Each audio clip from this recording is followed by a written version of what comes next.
ons is besig met ons reeks hier, ons keer vanoggend terug na ons reeks, die geesvervulde lewe, en ons is vanoggend by die 3de aflewering in ons reeks van so 6 boodskappe, wat ons wil gesels oor die karakter van die Heilige Gees, die manier van die Gees, the ways of the Spirit, as jy wil.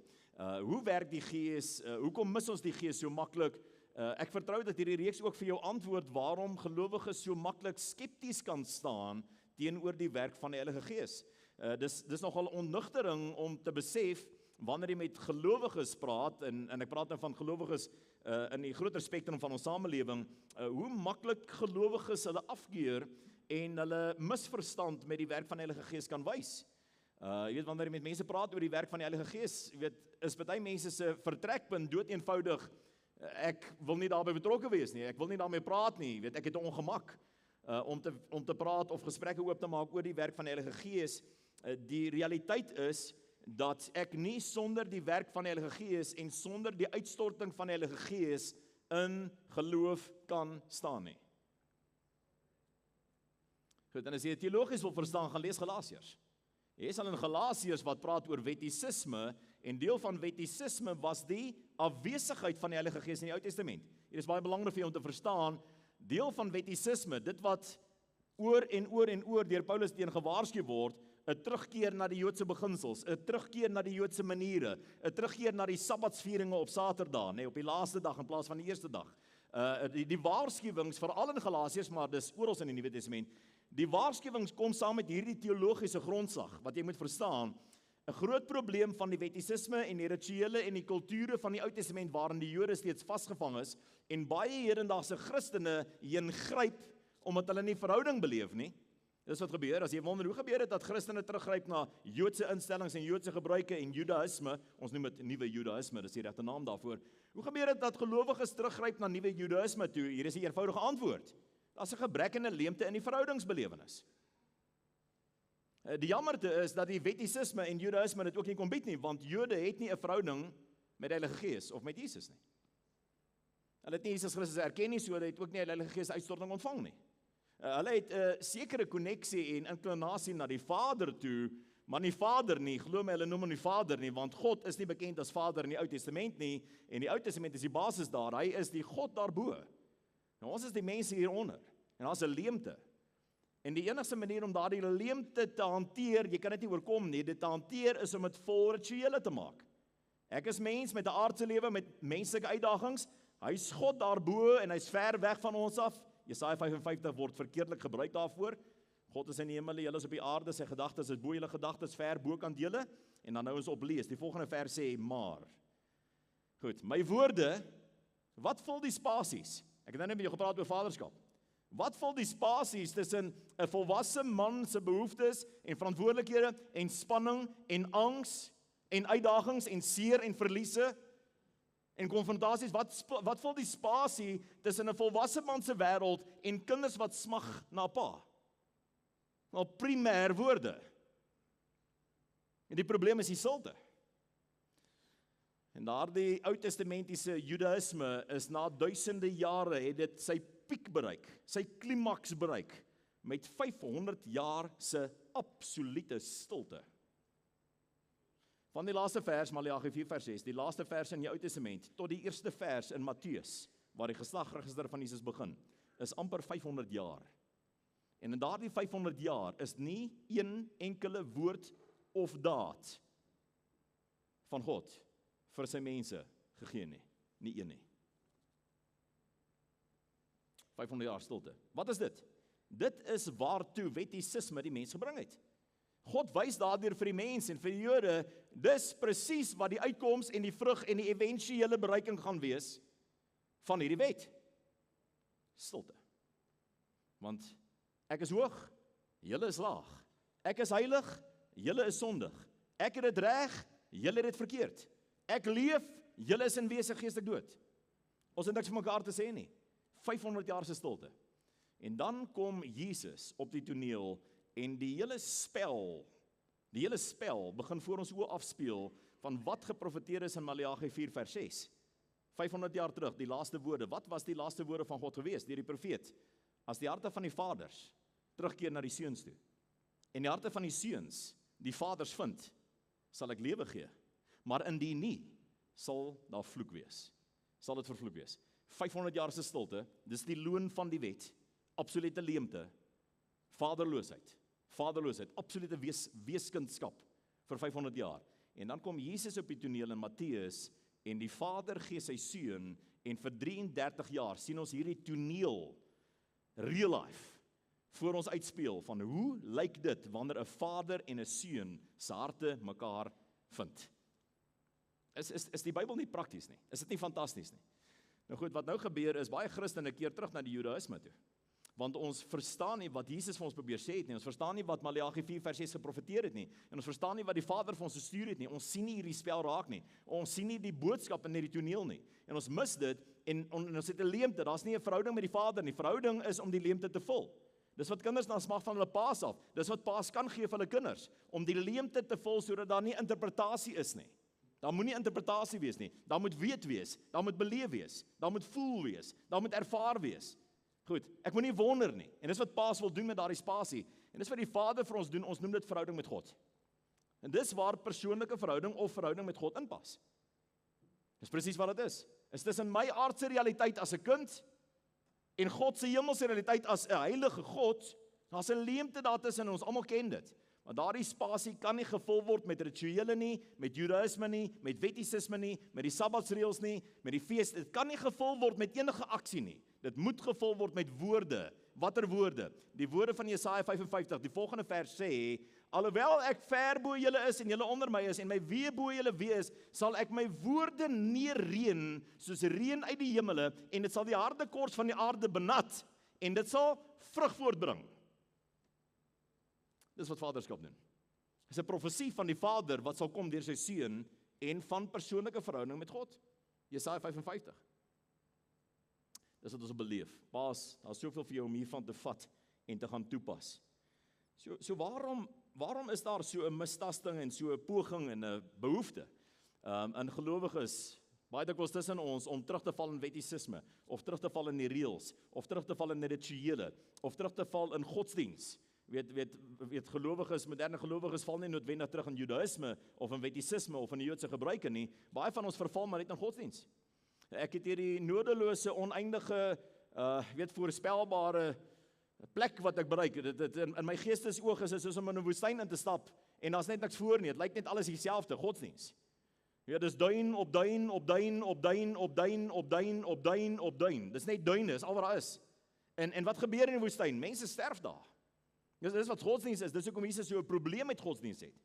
Ons probeer daardie leemte met oefeninge, godsdiensoefeninge vul, want ons dink dit gaan ons hier deurvat, en niemand maak dit deur die woestyn nie. Jy kan dit in die Ou Testament gaan lees ook. Mense oorleef nie die woestyn nie.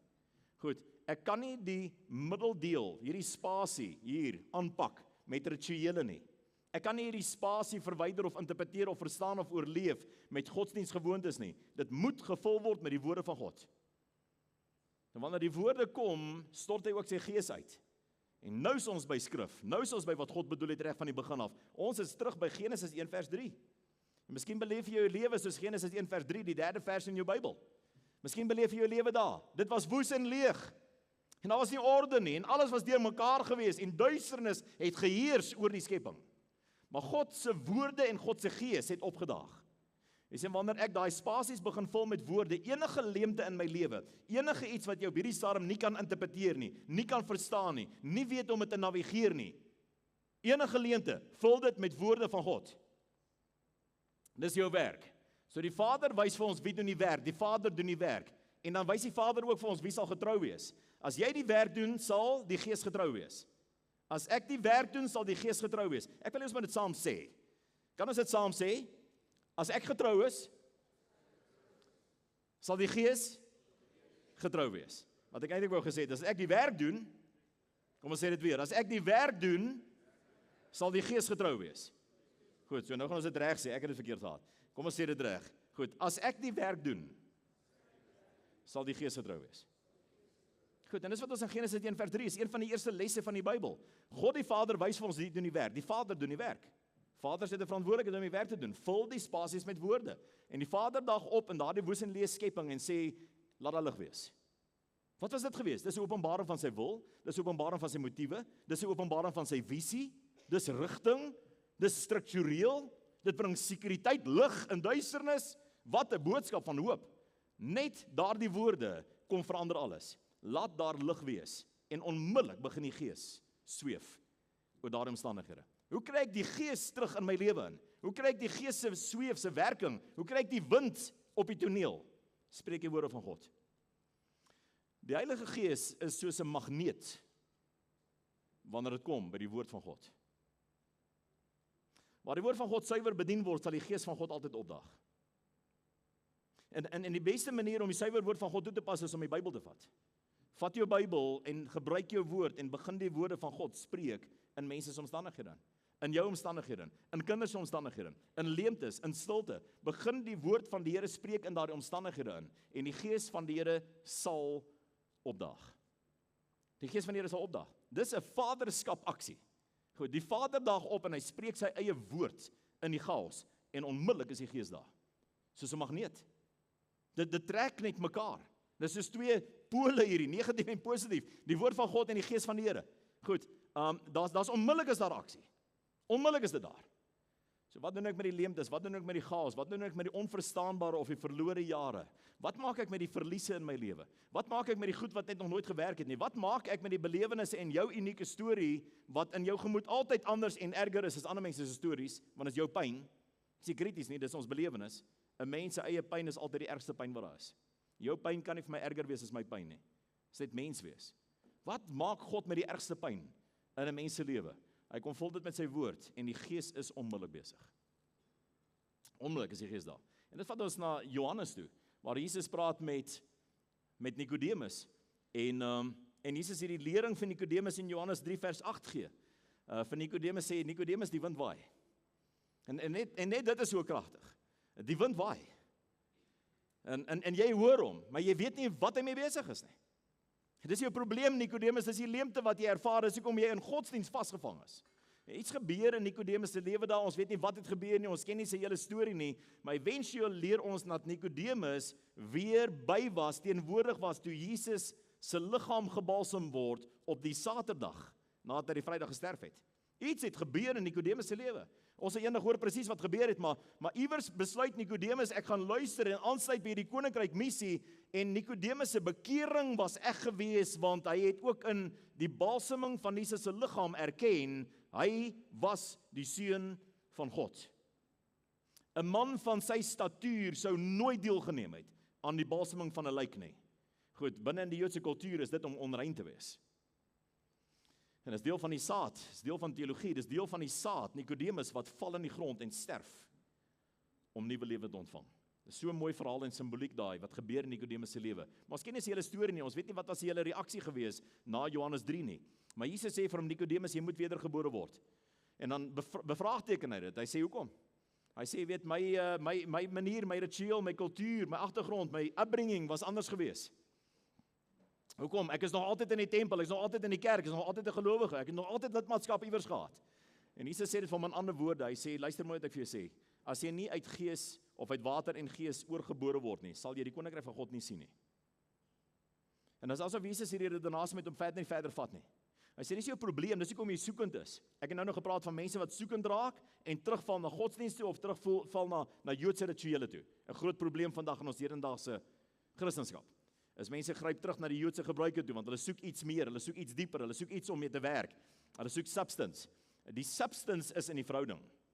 Dis wat dit is, dis die probleem gewees. As dan die verhouding was nie, sal ek altyd terugval na goed wat bekend is, of goed wat ek van lees in die vroeëre dae, nee, terugval na die ou rituele toe. Maar dit vervang die gees van God. Want Galasiërs sê vir ons, die gees van God is die basis van geloof. En waarom julle geloof nie werk nie, is omdat die gees van God nie daar is, en dis wat Jesus vir Nikodemus sê. Bly by my. Goed, ek gaan jou net deurvat, jy gaan nou verstaan. Goed, dis wat Jesus vir Nikodemus sê. Hy sê, Nikodemus, jou eintlike probleem, hoekom jy soekend is want jou godsdienst bied nie vir jou verhouding nie. Jou Judaïsme, jou Joodwees, ignoreer verhouding. By julle Jode is daar net 'n konsep van God, daar's nie 'n konsep van Vader nie. Julle ken God net as die God daarbo, wat met ontzag en respek gedien moet word. En dit doen julle, maar dit is leeg. Julle het die verhouding gemis. Dis hoekom hulle rondtas. En Jesus bring vir Nikodemus na die plek waar verhouding gebore word. En dan praat hy met hom die volgende oomblik. Die oomblik wat ek deur wedergebore is die volgende gesprek, die eerste disippelskap gesprek, moet wees die werk van die Heilige Gees. Wat ons bring na die boodskappe toe. So die oomblik wanneer ek tot wedergeboorte kom, praat Jesus met Nikodemus oor geeswerk. Baie gelowiges kom deur wedergeboorte, merk die blokkies af en dan sê hulle wat nou? Goed, wat nou is, en hier wil ek die spasie, die leemte vir jou ook vul, wat nou is Heilige Gees. Dis die enigste volgende tema, nie ander goed nie. Goed, die Heilige Gees. Die Heilige Gees is die volgende gesprek. Na wedergeboorte is les 101 in disippelskap die wind. Die wind. Nikodemus, hoekom jy goed mis, hoekom jy verbaas is, hoekom jy verstom is dat ek vir jou sulke goed sê, en jy is die leraar van Israel, dis waar ons sy posisie sien. Hy is die leraar van Israel, is 'n titel wat behoort het aan die hoofpriester in Jerusalem. Nikodemus is 'n gesoute kerkmens, 'n gesoute man in godsdiens. Maar ek het nou die dag vir jou gesê, oom P.D. Leroux het gesê, dit help nie, jy slaap 10 jaar in die garage, en dink jy gaan een oggend opstaan as 'n fort nie. Jy is van 'n merwe. Goed, jy word nie fort nie. Goed, en dis nie hoe dit werk nie, dit help nie, jy is vir 10 en 20 en 30 jaar in Christelike of kerklike kontekste, en jy dink dit verander my nie. Dis nie wat die verandering bring nie, Nikodemus. Moenie verbaas wees dat ek dit vir jou sê nie. Johannes 3 vers 7. Moenie verbaas wees nie. Ek sê vir jou, en dan begin hy oor die wind leer. Hy sê, nou dat jy weet van wedergeboorte, is die volgende les, Nikodemus, is die Gees. Die Gees waai, die wind beweeg, en jy moet leer om die Gees te lees. Solank jy nie leer deur wedergeboorte om by die Gees aan te sluit nie, sal die Heilige Gees en almal wat uit die Gees gebore is, vir jou wees soos die wind. Hoe is dit, Jesus? Dus, ek hoor dit, maar ek weet nie waar dit vandaan kom nie, en ek weet nie waarheen dit gaan nie. Nikodemus, as jy nie wedergebore word nie, sal mense wat vol van die Gees is, altyd vir jou onverstaanbaar wees. Dis wat Jesus vir hom sê. Hy sê, so is die wind, en so is hulle wat uit die Gees gebore is. Goed, vir jou Nikodemus gaan dit onverstaanbaar wees, dit gaan jou afsit, gaan jou frustreer. Ek sê dit, miskien was dit nog nooit jou belewenis nie, daar's 'n tyd in my lewe wat ek sonder die Gees van die Here geleef het, en dit het my geïrriteer. Jesus sê vir Johannes, wanneer hy navraag doen oor Jesus, sê hy vir Johannes se disippels, gaan sê vir Johannes, geseënd is hy wat nie aanstoot neem nie. Die seën van die Here lê op die plek wat ek deel met my aanstoot oor geesvervulde mense en aansluit by die revolusie. Hierdie is vir jou so belangrik. Ek wil dit wat belangrik is vir jou 2 of 3 keer sê, dat dit insink. Jesus sê vir Johannes, geseënd is hy wat nie aanstoot neem nie.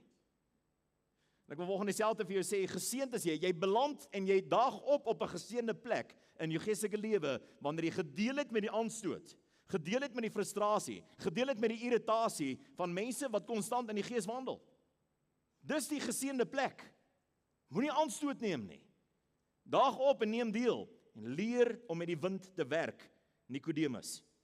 So ons eerste tema, daar soos die skrif skies tog, die wind waai waar hy wil, en jy hoor sy geluid, maar jy weet nie waar vandaan hy kom en waarheen hy gaan nie. En so is elkeen wat uit die Gees gebore is. En Jesus sê nie, almal wat uit die Gees gebore is, weet nie waarna toe hulle gaan nie. En dit sal teen die woord van die Here wees, want die woord van die Here sê, later sê Paulus, hy sê, hulle wat uit die Gees gebore is, weet alle dinge.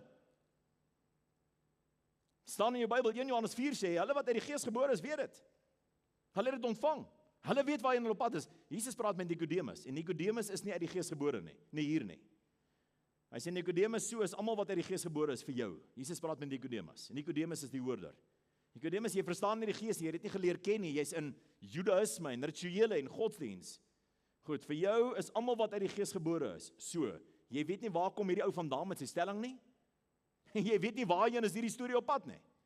Het jy al so gevoel? Die heel eerste Sondag in my lewe wat ek in 'n vernuwingskerk was. Ek het tradisioneel groot geword, in 'n tradisionele kerk, niks fout daarmee nie, ek is baie lief vir die kerk wat ek in groot geword het, dit het my baie geleer.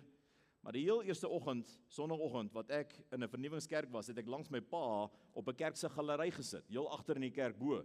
Ek dink ons het gevoel dis dalk veiliger daar. En want daar's goed wat daar gebeur het wat ons nie geken het nie. En mense het in die Gees begin bid in daardie byeenkoms. Mense het in die Gees begin bid. En ek sal dit nooit vergeet nie, dis iets van 'n merker in my lewe oor my eie groei. Ek het as 'n jong hoërskoolseun vir my pa in daardie diens gesê, en dis die eerste keer in my lewe wat ek gewaag het om in 'n kerk te praat. Dit het in die kerk wat ek groot geword het, was dit taboe geweest. En ek het die eerste keer in my lewe het ek in die kerk gepraat en ek kon my pa se verbasing sien, ek kon my pa se ongemak sien en sy onsekerheid oor wat hier gebeur. Ons is nou in hierdie vernuwingsomgewing en hier sê mense goed en doen mense goed wat vir ons vreemd was. En ek het vir my pa gesê, hier is, ek dink hierdie mense is mal. Ek was nie by kansel nie, ek was by galery gewees. En my pa het niks te sê nie. Ek het my afgelei, hy is ook heeltemal seker wat hier gebeur nie, hier is vreemd, maar hulle het deurgedruk. Hulle het geweet, hulle soek iets en hulle het op die regte plek gaan soek. Ek het die voorreg gehad om 25, 30 jaar later 'n pastoor te wees in daardie selfde kerk in Andersonstraat in Brooklyn in Pretoria en mense te bedien van die kansel af in 'n reeks in Pinkstertyd oor die uitstorting van die Heilige Gees en in daardie dienste waarin ek op die kansel was, het mense in die gehoor en op daardie galery die Gees van die Here ontvang en gedeel met die awkwardness van die wind wat hulle nie verstaan nie. Dit is nie wonderlik waarheen die wind jou kan vat nie, as jy jou seile begin span. Ek dank die Here daarvoor, my ouers het ons geleer om ons seile te span en die wind te verstaan, en ons het vanaand daaroor gesels. So die eerste essential, sailing essential, as jy volgende by ons nie aangesluit het, ons is besig met hierdie reeks om te kyk na die wêreld van en die realiteite van en die wetenskap van seilvaart. 'n Baie praktiese manier om te verstaan wat wind kan doen, is om te kyk hoe wind energie gekanaliseer word in bewegingsenergie in 'n natuurlike energie in iets wat prakties manifesteer voor ons, en dit is sekerlik maar dieselfde om te kyk na blare op 'n boom wat beweeg, alhoewel blare net nêrens heen gaan nie, weet, so die blare beweeg wanneer die boom in die wind waai, dan weet ons daar's wind, maar blare val maar net af. En in seilvaart sien ons dat daar is universele beginsels wat wêreldwyd geleer word vir nuwe seevaarders of seilvaarders, kom ons noem hulle maar vaarders. En hierdie beginsels werk oral waar wind is. Oral waar wind is hierdie beginsels dieselfde. En daar's 6 beginsels wat hierdie vaarders geleer word in hulle opleiding. En dis die beginsel wat ons openbaar hoe kragtig is hierdie belewenis wat altyd teenwoordig is. As ons weet hoe om dit te gebruik, hoe om dit te lees, hoe om dit toe te pas en dit te ontvang in ons eie lewens. Goed, so vir hierdie metafoor vir die reeks is die seiljag of die seilboot as jy wil, is my lewe. Dis my realiteit. En die wind is die Heilige Gees. Goed, so hierdie vaartuig is my lewe. Dit simboliseer my wêreld, my realiteite, my lewensstorie, my lewensreis. Die spoed waarteen die vaartuig beweeg is 'n aanduiding van die spoed van my lewe. En party seiljagte lê binne in die hawe vir dekades. En hulle pak aan en die goed groei op hulle, jy weet, en die goed verrot en die goed val uitmekaar en dit word nie in stand gehou nie, maar dis 'n seiljag. En niemand kan stry dat dit 'n seiljag is nie. En miskien lyk jou lewe so. Nou, ek is wedergebore, maar het niks gebeur met die beweging in my lewe nie, het niks gebeur met die spoed nie. Hierdie reeks spreek ook in die frustrasie in Christene se lewens in wat die Gees ontvang het, maar nie momentum kry nie. Nie iewers een op pad is nie. Ek is die afgelope 5 jaar of 3 jaar of 10 jaar of 20 jaar op presies dieselfde plek. Niks gebeur nie. Niks verander nie. Wat 'n frustrasie. Wat 'n frustrasie om daar in die hawe te lê en op tou te wees of op anker te wees en nêrens in te beweeg nie en te weet ek is gemaak vir hierdie wind wat elke dag oor my waai, maar al wat jy hoor is die gesuis in die lyne en die mas. Daar's geen beweging nie. Gaan net nêrens heen nie, niks word bereik nie. Wat van jou geestelike lewe? Jou geestelike lewe is soos hierdie seiljag, hierdie voorbeeld wat ons hier het. En ek wil vanoggend 'n volgende sailing essential met jou deel. Die eerste waaroor ons gepraat het was wind awareness. Ons het gesê dis die enigste uiterlike faktor, enigste buitefaktor wat inspel op die boot. Niks anders is belangrik nie. Wat mense vir jou skree langs die meer, wat die visse doen in die water, wat die seevoëls doen bo in jou kop, wat die son doen, wat die wolke, niks is belangrik nie. Wat belangrik is die wind. Dis al wat belangrik is. Al wat jy moet van bewus wees, is die Gees. In hierdie geesvervulde lewe, in hierdie nuwe lewe wat jy gevind het, is al wat die moeite werd is om voor oë te hou en konstant te lees en konstant aangestuur te word, die wind. As jy op 'n seiljag beland, weet waar iemand wat opgelei is so 'n seiljag stuur, sal jy sien dat dwars deur die gesprekke, selfs deur die koppie koffie op die dek, selfs binne die ete, selfs deur die nag, is die stuurman of die kaptein of die bevelvoerder die hele tyd bewus van wat die wind doen. Nou dis die groot wetenskap op hierdie seilvaartuie, is wat doen die wind? Waarheen beweeg die wind? Hoe sterk is die wind? Wat gaan die wind doen? En so meer. Goed, so wind awareness, en is die enigste buitefaktor wat tel. Geen ander faktor tel nie, en nou kan jy die aansluiting vind by Paulus en Galasiërs wat sê, hoekom julle geloof nie werk nie, is omdat julle die Gees nog nie ontvang het nie. Mense, mag ek dit weer vir jou sê, dat geloof werk nie in godsdienstomgewings waar die uitstorting van die Heilige Gees nie aktief aangebied word nie. Ek wil hê jy moet dit verstaan, die Bybel sê dit. Geloof werk nie vir gelowiges.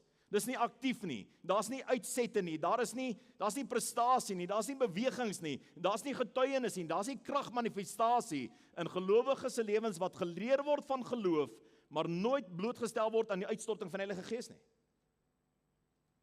Dis hoekom dit nie werk nie, al gewonder hoekom werk dit nie?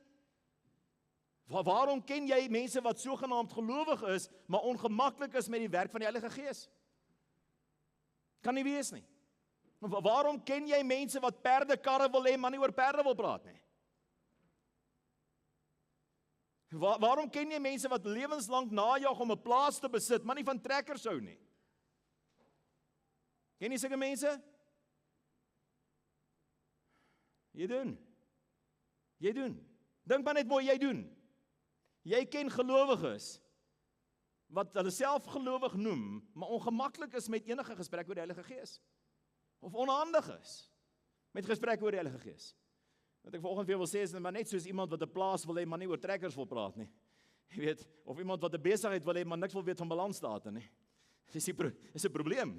Die goed bots met mekaar, die goed kruis mekaar, dit gaan nie werk nie.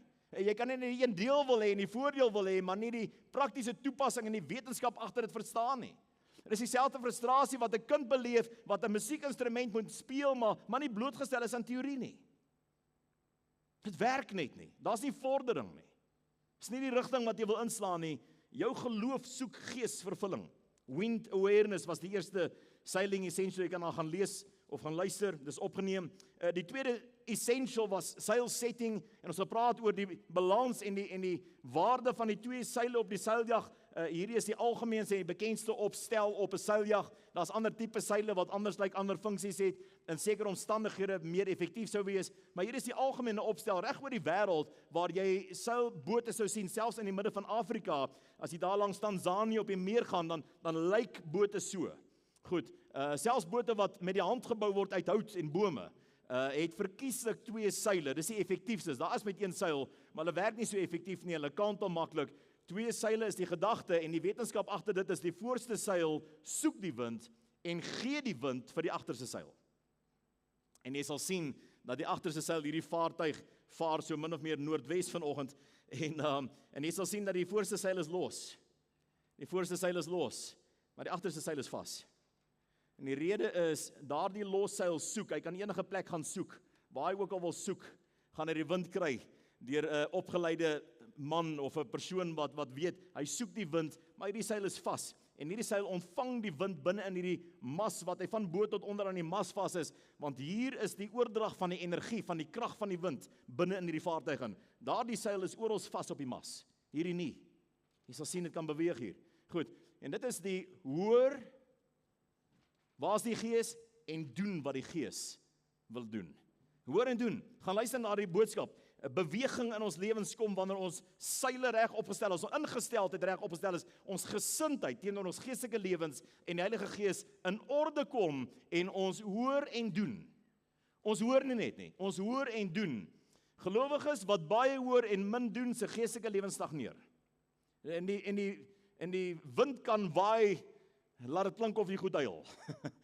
Die wind kan verwoed waai, maar 'n seiljag kan gaan stil staan in daardie wind, as daardie seile nie reg opgestel is nie. Dan begin ons teen onsself werk. As ek goed hoor en dit nie doen nie, dan dwing ek my voertuig se spoed af, en dit het sekere effekte. Maar vanoggend is ons by 'n volgende essential, 'n sailing essential nommer 3, wat universeel geleer word vir mense wat suksesvol wil vaar op seiljagte of op seilbote.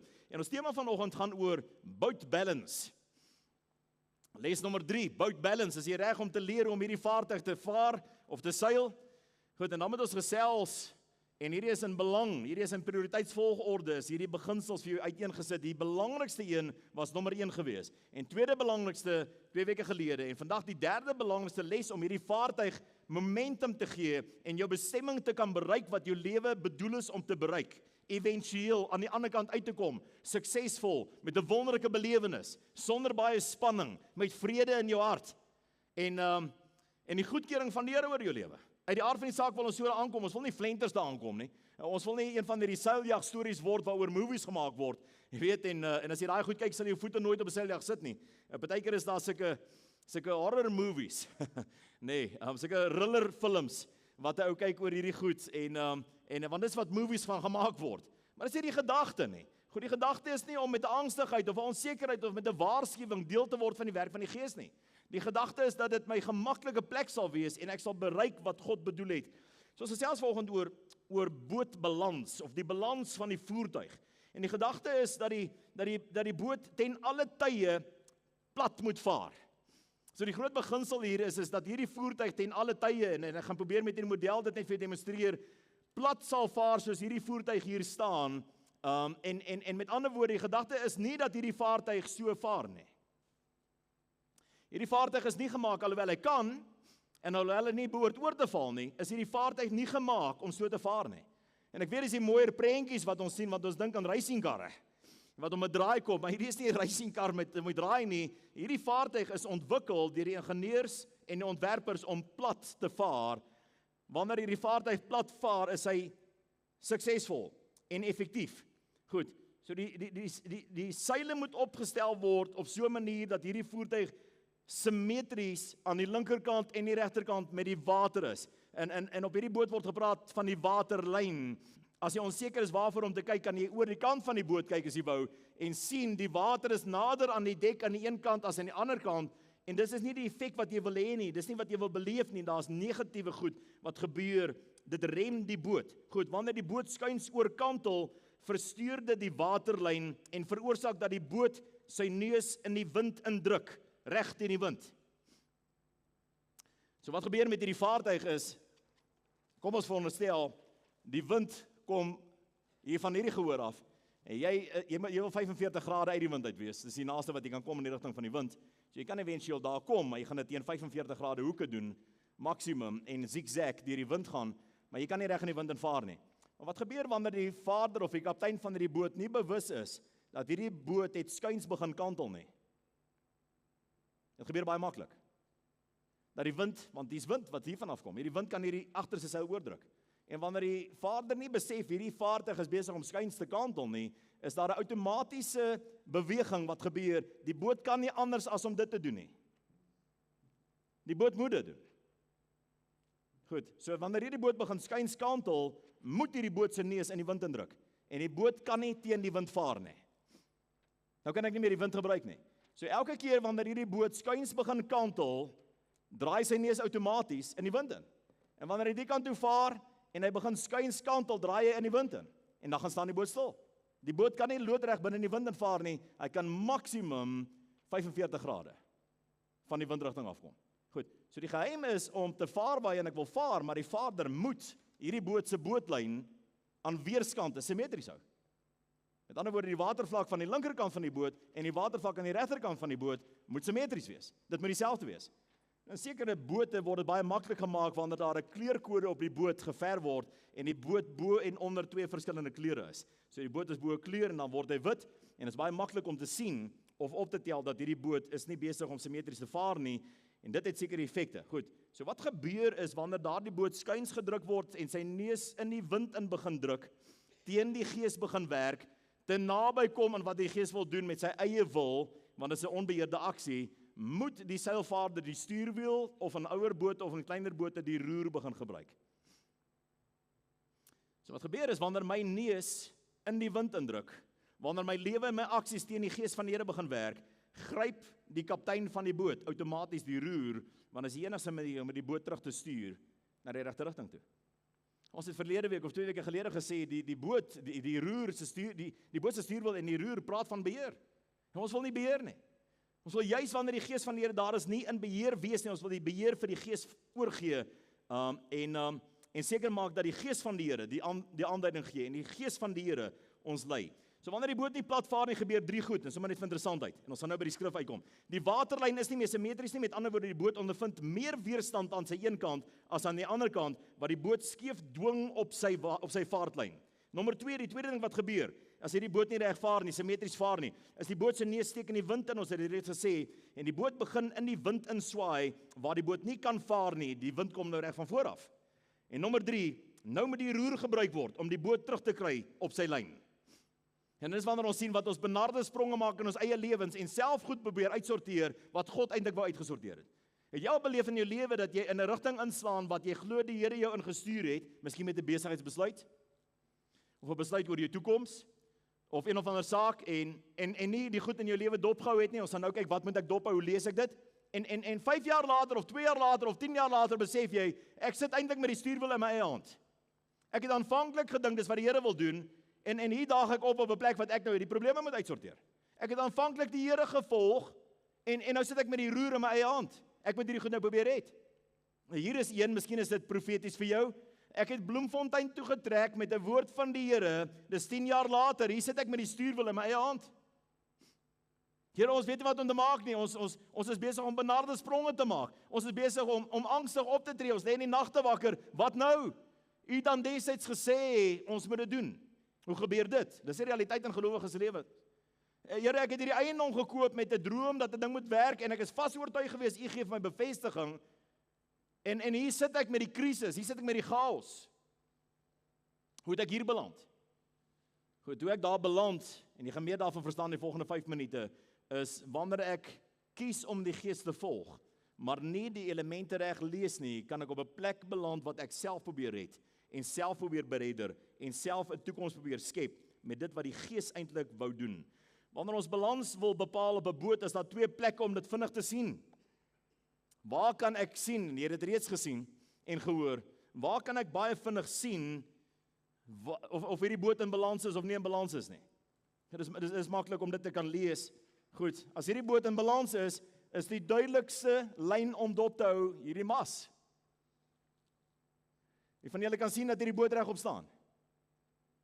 Goed, wie van julle kan sien dat hierdie boot nie regop staan nie? Goed, wat jy gesien het is die mas. Goed, waarheen wys die mas?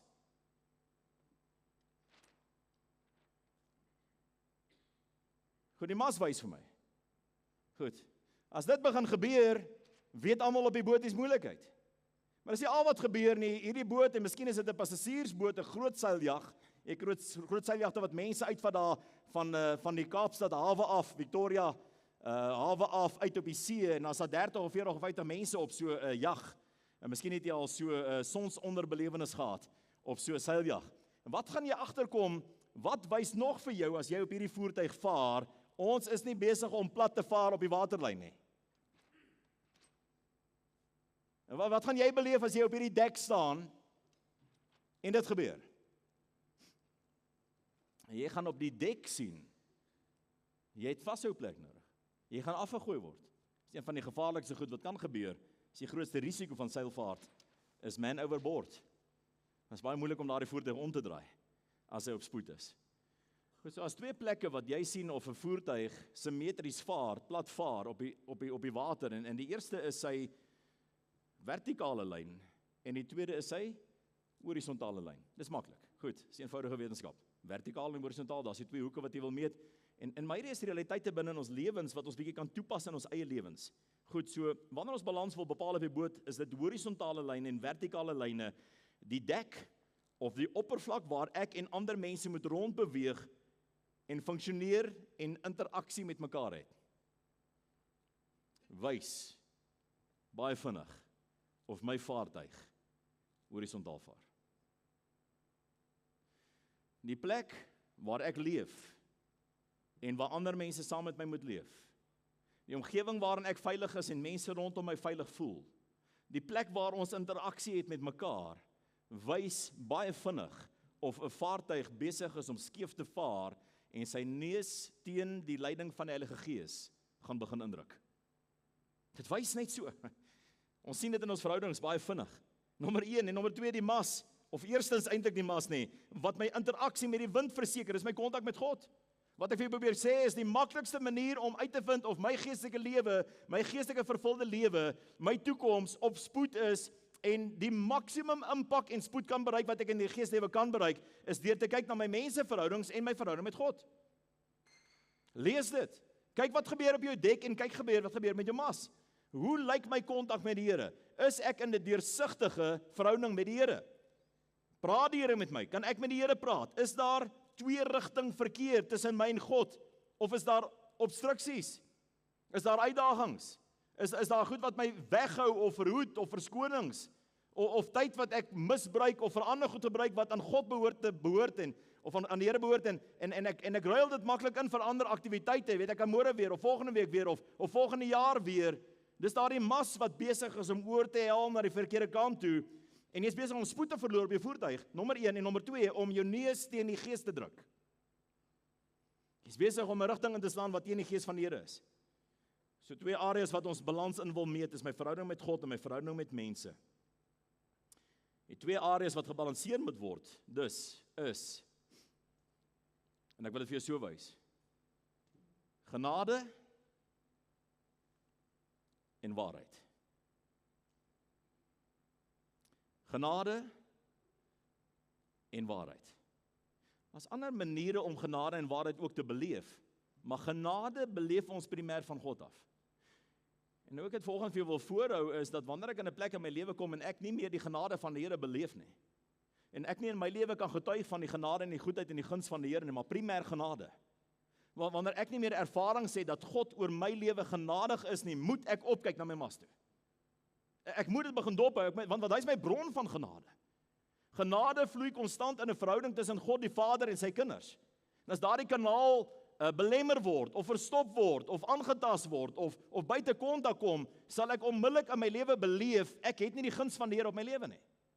Ek ervaar nie die goedheid en die guns van die Here nie. God se genade sukkel om my lewe te bereik, en alhoewel God my wil bereik met sy genade, weet ek as God my nie bereik met sy genade nie.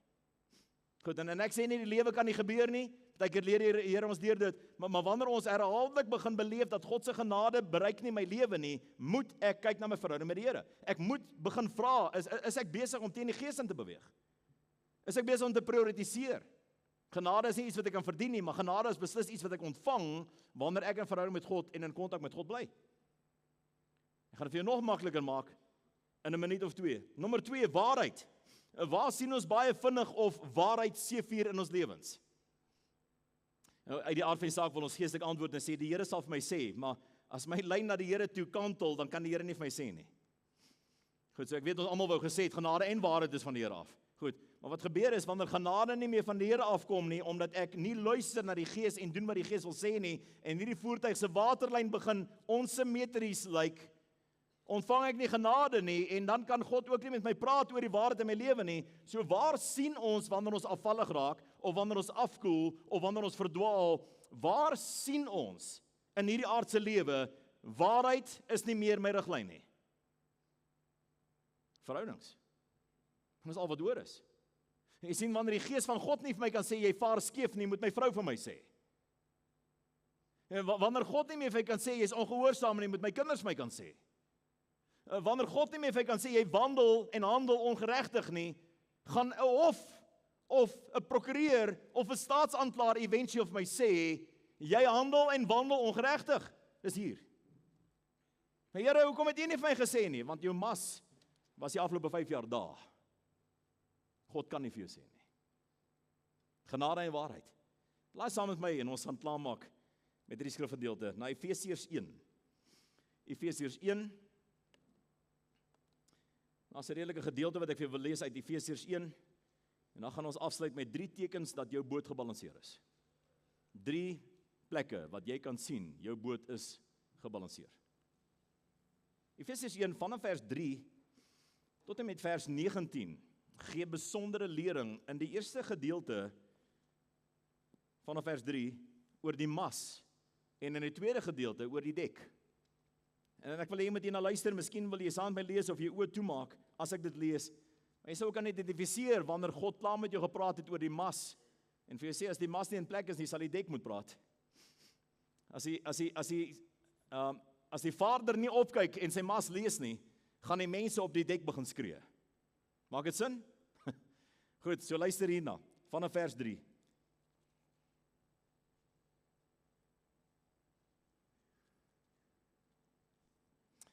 Geseënd is die God en die Vader van ons Here Jesus Christus, wat ons geseën het met alle geestelike seëninge in die hemele in Christus. Soos hy ons in hom uitverkies het, dis alles ons en God, voor die grondlegging van die wêreld, om heilig en sonder gebrek voor hom in liefde te wees. Deurdat hy ons voorbeskik het om as sy kinders vir homself aangeneem te word, deur Jesus Christus, na die welbehae van sy wil, tot die lof van die heerlikheid van sy genade, wat hy ons mee begenadig het in die geliefde. Jy sal hoor, al hierdie konsepte doen met jou en God. Jy sê ander mense by betrokke nie, jy lees die mas eerste. Ek staan in hom, ek is in Christus, ek is in sy genade, ek wandel in sy woord, dis waar ek is in sy genade. In hom, vers 7, het ons die verlossing deur die bloed, die vergifnis van die misdade na die rykdom van sy genade, wat hy oorvloedig aan ons bewys het in alle wysheid en verstand, deurdat hy aan ons die verborgenheid van sy wil bekend gemaak het na die welbehae wat hy in homself voorgenem het, om die volheid van die tye te reël, met die doel om alle dinge wat in die hemel sowel as op die aarde is, onder een hoof in Christus te verenig.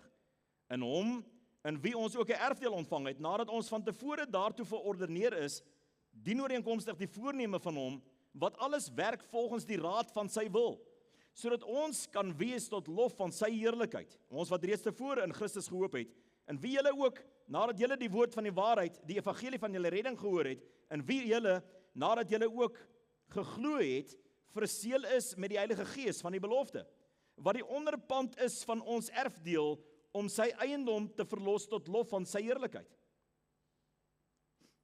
Alles het te doen met die mas. Hierdie is, ek is in Christus.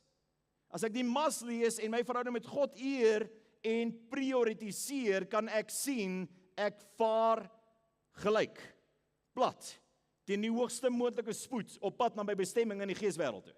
Daar's beweging. Nou luister hier, vers 15. Daarom, vandat ek gehoor het van die geloof in die Here Jesus, wat onder julle is, en, luister mooi, die liefde tot al die heiliges.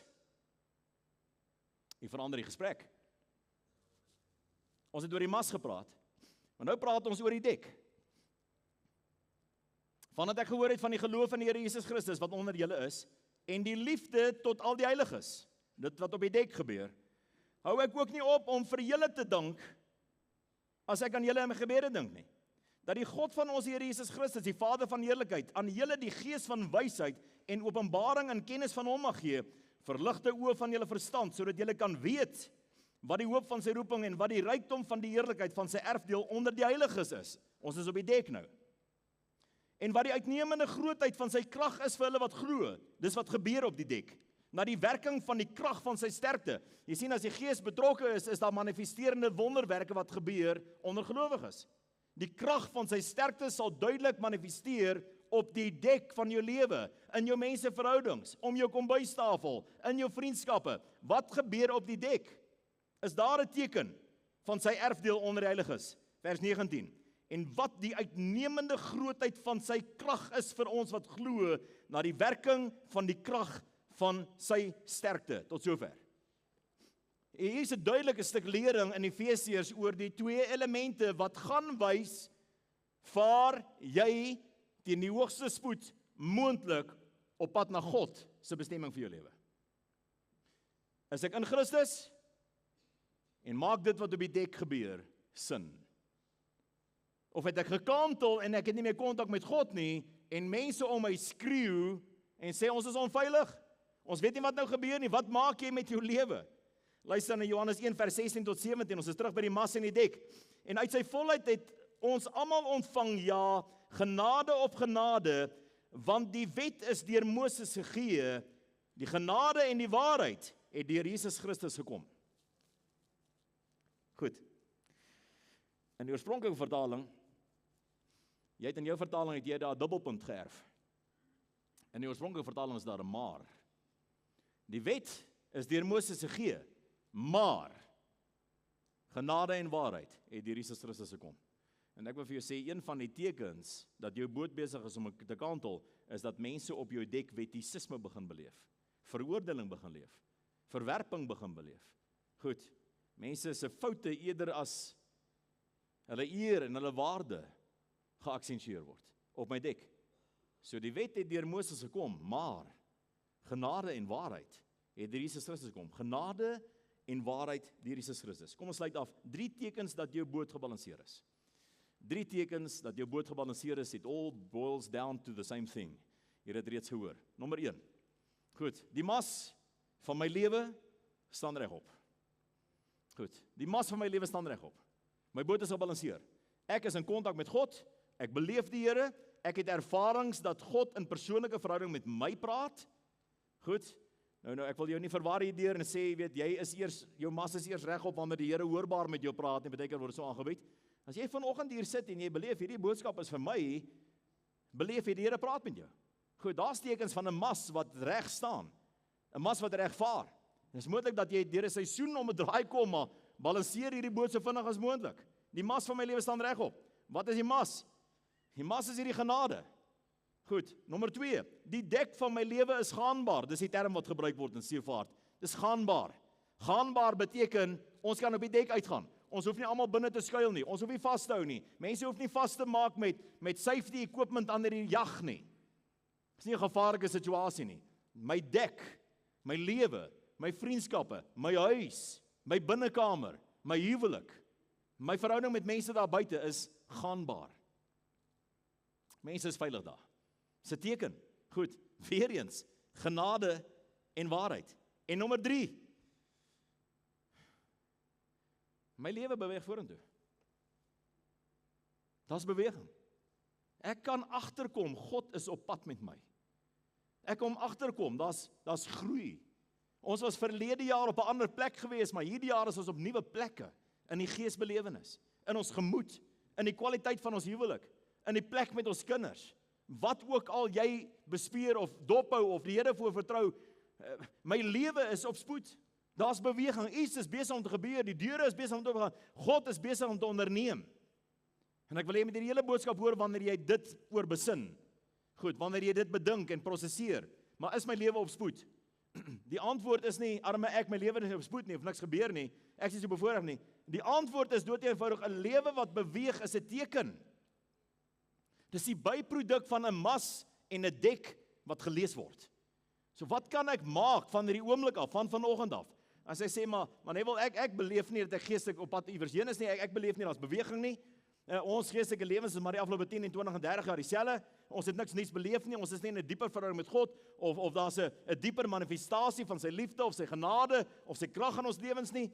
Dis maar wat dit is maar 'n godsdienstoefening, en ons is goeie mense, ons bly maar in hierdie godsdienstoefening. Wat bedoel jy met groei? Kyk na jou mas. Trek daai mas reg op. Kom op 'n plek waar jy sê, Here, leer my om 'n verhouding met U te leef. Leer my. Jy sien, dis my keuse, my eie keuse vanoggend, soos ek voor u staan. Ek is 'n man van 50 jaar. Ek is bevoorreg, my pa leef nog. Maar dit is my keuse vandag om goed te sê, nie net vandag nie, dit kan my net dood eenvoudig seremonieel wees, maar seremonieel is ook belangrik. Dit kan my keuse wees vandag om met my pa kontak te maak en die verhouding wat ek met my pa het te versterk en in te deponeer en te investeer en dit te stimuleer en woorde van waarde en woorde van waardering en woorde wat gewig het en woorde van erkenning te spreek wanneer ek vanmiddag met my pa praat. Dis my keuse. Maar ek is 'n man van 50. Niemand hoef my te sê hoe ek kan leef nie. Ek het nie nog van 'n verantwoordelikheid oor my pa nie, hy het my groot gemaak en my goed groot gemaak en my pa is baie happy dat ek op my voete is en uit sy beursie is. Ek het my eie kinders. Is enige van daai twee verkeerd? Is enige van daai twee goed nie my reg nie? Nee, albei is seker my reg. Maar ek kies om daardie verhouding se mas regop te hou. Dis intentioneel. Dis intentioneel. En daarom het ek vanoggend vroeg af my pa boodskap gestuur en 'n klomp goed van waarde gesê onder komma, maar ek bel vanmiddag na kerk. Net om seker te maak, ek belê in daardie verhouding. En dis nie oor insecurity of onvolwassenheid of 'n ongesonde verhouding of wat ook al jy wil gebruik vir 'n verskoning om nie verhouding met God te hê nie. Nee, dis intentioneel. Dis hoe verhoudings werk. Verhoudings floreer waar daar intentionele aandag is. Kry die mas regop tussen jou en God. Kies verhouding. En dan sal jy agterkom dat die dek saam begin praat, want God se woord kan inspraak bring as genade, en daarom kan die liefde en die verhoudings en die aksies op die dek ook gesond wees en natuurlik wees, en mense sal begin getuig, ek sien die Here in jou, ek beleef die Here in jou, ek beleef die Here in my pa, ek beleef die Here in my ma, ek beleef die gees van die Here werk in hierdie huwelik en in hierdie huis. Amen. Kom ons sluit die oë. Vader, dankie dat ons saam kan wees en dankie dat die Gees ons kom leer. Here, ons verwelkom en ons nooi u Gees, dat die Gees u wind sal kom waai deur ons seile. Here, leer ons om u genade en u waarheid in ons eie lewens te bespeur en te monitor en dop te hou en dit te kies. Dit te kies. Here, ons smag na u genade, maar ons weet u genade kom in verhouding. Die genade lê nie rond nie, ons loop nie sommer toevallig aan die genade vas nie.